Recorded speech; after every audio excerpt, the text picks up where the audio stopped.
इस मौसम पे अगर आप बहुत ज़्यादा जिम की एक्सरसाइज करोगे, घर पर भी बहुत ज़्यादा एक्सरसाइज करोगे, तो आपको बीमारियां ज़्यादा होंगी, क्योंकि इस समय पर आपकी बॉडी इतनी एक्सरसाइज झेलने के लिए तैयार नहीं है। हाँ, ये और बात है कि आप ऑलरेडी एक्सरसाइज करते हो, है ना, यहाँ पे ध्यान रखिए। अगर आप हमेशा से साल के 12 महीने एक्सरसाइज करते हो, तो जो एक्सरसाइज कर रहे थे उस लेवल के कर सकते हो। एक्स्ट्रा एक्सर्शन इस मौसम पे नहीं करना चाहिए।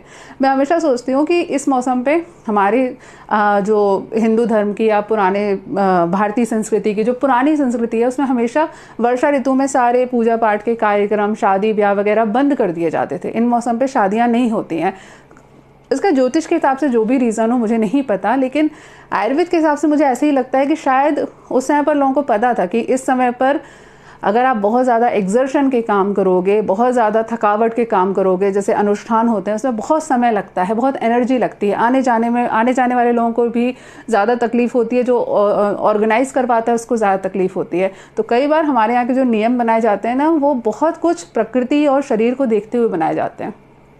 ठंड के मौसम में करो शादी ब्याह, उस समय पर हमारी बॉडी का एनर्जी बहुत ऊपर होती है। बढ़िया शादी करो और आराम से एंजॉय करो, कोई दिक्कत नहीं आएगी। वही वर्षा ऋतु में आपने शादी ब्याह करी, मतलब अगर आपने 3-4 दिन एक्सर्शन कर लिया, थकावट वाले काम कर लिए, तो आप बीमार पड़ जाओगे। जो लोग आपके घर पे गेस्ट आएंगे ना, वो भी थकावट की वजह से बीमार पड़ जाएंगे। तो मे भी शायद पुराने समय के लोगों को ये सारी चीज़ों को कलेक्टिवली पता होता था, उसी हिसाब से नियम बनाए जाते थे। तो वर्षा ऋतु में आपको ज़्यादा एक्सरसाइज नहीं करनी है। खाने में अम्लीय चीज़ों के बारे में ध्यान रखना है, ज़्यादा खट्टी चीज़ें नहीं खानी है।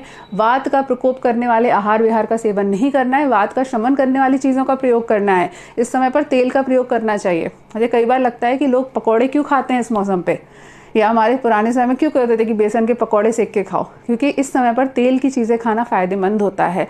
अब ये नहीं करना है कि तेल के नाम पे आप मसाला डाल के उसका कुछ और बना दें, कुछ नई डिश बना दें। नॉर्मली खाने में अगर आप तेल का एक्स्ट्रा प्रयोग करोगे, या फिर अपनी लाइफ स्टाइल के साथ में 1 चम्मच 5 ml 10 ml की मात्रा में तिली का तेल या फिर जो भी मेडिकेटेड ऑयल होते हैं उनका प्रयोग करोगे, तो जो वात है वो सामान्य अवस्था में रहेगी। अम्ल विपाक है वो भी थोड़ा सा कम रहेगा, दबा हुआ रहेगा। इस समय पर क्षारीय चीज़ों का प्रयोग करना चाहिए। जैसे अगर आपको कोल्ड ड्रिंक पीने की आदत है, आपको एक कोक, पेप्सी और ये सारी जो ड्रिंक्स आती हैं ना, जो कोल्ड ड्रिंक होती हैं, सोडा बेस होती हैं जो ड्रिंक, अगर आपको ये पीने की आदत है, तो ये मौसम आपके लिए कंपैरिजन में ठीक ठाक है, क्योंकि इस समय पर आपकी बॉडी के अंदर अम्लीयता है। यदि आप क्षारीय चीज़ों का प्रयोग करोगे, कोल्ड ड्रिंक लोगे, तो उससे आपको नुकसान नहीं होगा। लेकिन अगर आपको जूस पीने की आदत है, यदि आपको पर डे सुबह एक्सरसाइज करने के बाद नींबू पानी पीने की आदत है, तो इस मौसम में थोड़ा छोड़िए तो ज़्यादा बेहतर रहेगा आपके लिए। तो ये कॉन्सेप्ट को ध्यान में रखते हुए अगर आप अपने खाने पीने की चीज़ों को एडजस्ट करेंगे तो आपके लिए फ़ायदेमंद होगा। लास्ट में ध्यान रखिए, आपकी एनर्जी बहुत डाउन है और प्रकृति की भी एनर्जी डाउन है। खाना कम खाइए, लेकिन हेल्दी खाना खाइए। अगर आप इस समय पर व्रत, पूजा पाठ इत्यादि करेंगे और सोचेंगे कि हमें खाना कम खाना है, दिन में केवल एक बार खाना खाना है, एक टाइम पर हम कुछ हल्का सा फ्रूट्स ले लेंगे, हल्के फ्रूट्स ले लेंगे, तो आपके लिए फ़ायदेमंद होगा। हाँ, फ्रूट्स भी इस मौसम पे जल्दी सड़ जाते हैं, तो मीठे फल लेने की कोशिश करें। ज़्यादा खट्टे फल नहीं खाएं, ज़्यादा पके हुए फल नहीं खाएं। जो ज़्यादा पक जाते हैं, जिनके अंदर खटास थोड़ी सी आने लगती है, उन फलों को नहीं खाना चाहिए। सलाद का सेवन भी, खट्टे जो सलाद होते हैं जो जल्दी सड़ जाते हैं, अगर आप टमाटर लेके आएंगे इस मौसम में, तो 2 या 3 दिन के अंदर ही उनके अंदर एक पिलपिलापन और खटासपन आ जाती है, तो वो आपको नुकसान करेंगे। ताज़े फल खाइए, जो खट्टे नहीं होते, जो क्षारीय होते हैं, उनको खाइए। इस मौसम पर आपको ककड़ी खाना और ककड़ी और साथ में क्या बोलते हैं उसको, खीरा, ये खाना फ़ायदेमंद होगा आपके लिए। थोड़ा बहुत चुकंदर वगैरह का भी सेवन आप कर सकते हैं। मूली, गाजर थोड़ी बहुत सेवन कर सकते हैं, ज़्यादा नहीं। मूली तो वैसे इस मौसम पे आती भी नहीं है ज़्यादा, थोड़ा बहुत सेवन कर सकते हैं, क्योंकि ज़्यादा उसमें खटास नहीं होती है। लेकिन खट्टी चीज़ें उनको थोड़ा सा अवॉइड करिए। वात और पित्त को ध्यान में रखते हुए काम करिए। अपनी जठराग्नि के बारे में सोचते हो, क्योंकि इस समय आपकी जठराग्नि सबसे लोएस्ट फॉर्म में है। आप इसको कुछ भी दोगे, उसको ये सड़ाने की कैपेसिटी रखती है। आप सोचोगे हम तो शरीर के अच्छे के लिए खा रहे थे और शरीर आपका खराब हो गया।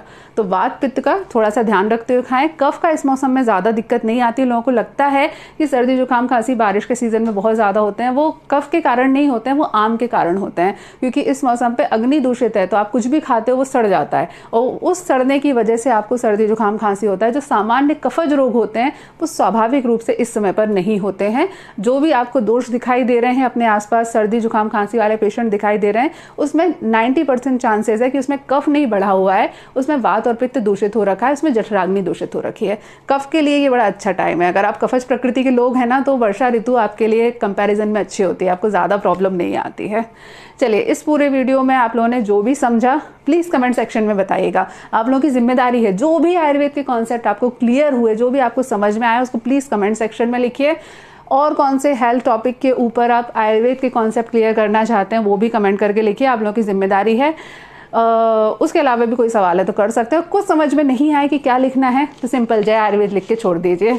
चलिए नेक्स्ट वीडियो में मुलाकात होती है, तब तक के लिए stay healthy and be happy. Good bye.